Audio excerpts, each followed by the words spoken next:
அனைவருக்கும் வணக்கம். இந்த காணொளியில நம்ம என்ன பார்க்க போறோம்னா, நான் ஜெனரல் டர்ன்ல வெற்றி பெற்றது எப்படி?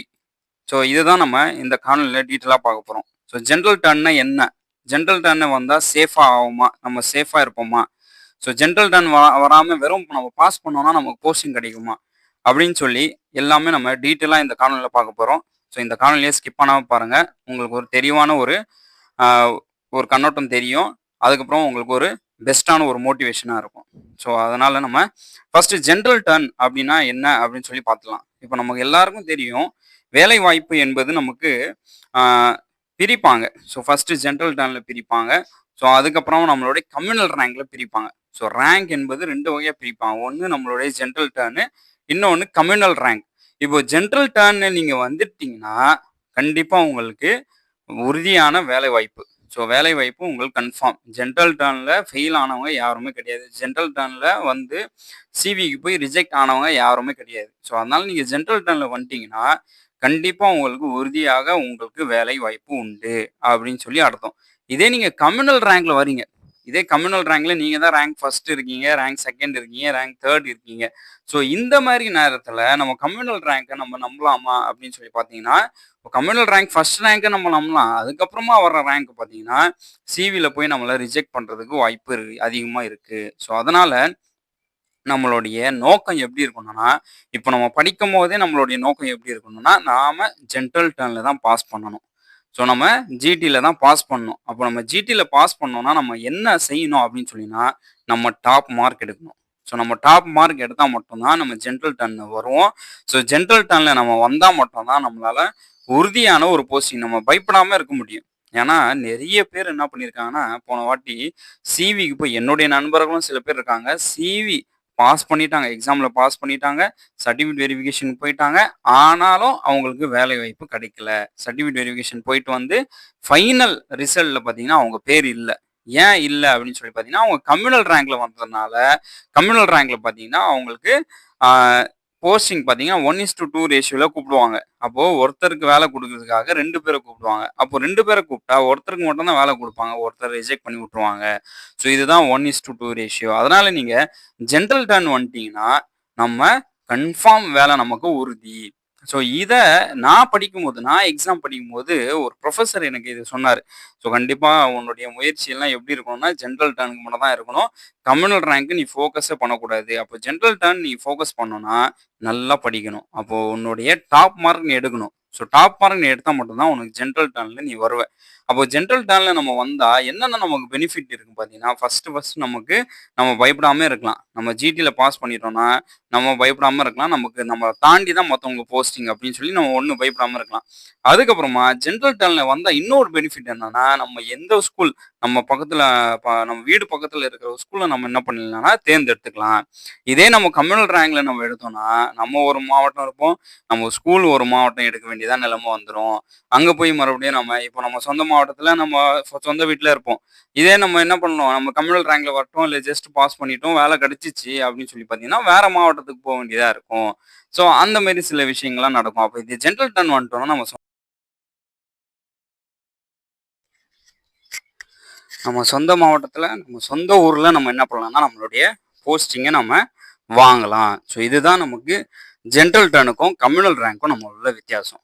சரி, இப்போ நம்ம ஜென்ரல் டர்ன்ல வரணும்னா, எந்த மாரி நம்மளுடைய கடைசி ரிவிஷன் இருக்கணும் அப்படின்னு சொல்லி பார்த்தீங்கன்னா, அதிகமான எம்சிக்யூஸ ப்ரிப்பேர் பண்ணுங்க.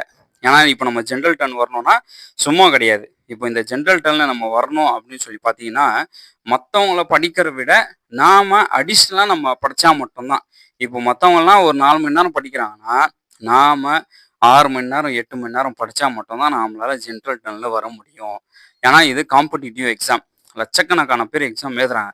அப்போ லட்சக்கணக்கான பேர் எக்ஸாம் எழுதும்போது, நாம அவங்களுக்கு காம்படிட்டிவா இருக்கணும்னா, கண்டிப்பா அவங்கள விட நம்ம அதிகமா படிச்சா மட்டும் தான் நம்மளால ஜெயிக்க முடியும். ஸோ இதுதான் நான் என்ன பண்ணேன்னா, என்னுடைய ஸ்ட்ராட்டஜி என்னன்னா, அதிகமான எம்சிக்யூஸ நான் ப்ரிப்பேர் பண்ணேன். ஏன்னா நம்மளுடைய எக்ஸாம் பார்த்தீங்கன்னா, எம்சிக்யூஸ பேஸ் பண்ணி தான் நம்மளுடைய எக்ஸாம் வருது. ஸோ அதனால நீங்க என்ன பண்ணுங்கன்னா, லேட்டஸ்ட்டா இப்போ நடந்த எக்ஸாம் என்னென்ன கேரளா செட் நடந்திருக்கா, கர்நாடகா செட் நடந்திருக்கா, எம்பி மத்திய பிரதேஷ் செட் நடந்திருக்கா? ஸோ இந்த மாரி லேட்டஸ்ட்டா நடந்த டீச்சிங் எக்ஸாமோடைய கொஸ்டின்ஸ் பேப்பர எடுத்து நீங்க என்ன பண்ணுங்கன்னா, ரிவைஸ் பண்ணுங்க. ரிவைஸ் பண்ணி நீங்க டெஸ்ட் எழுதி பாருங்க.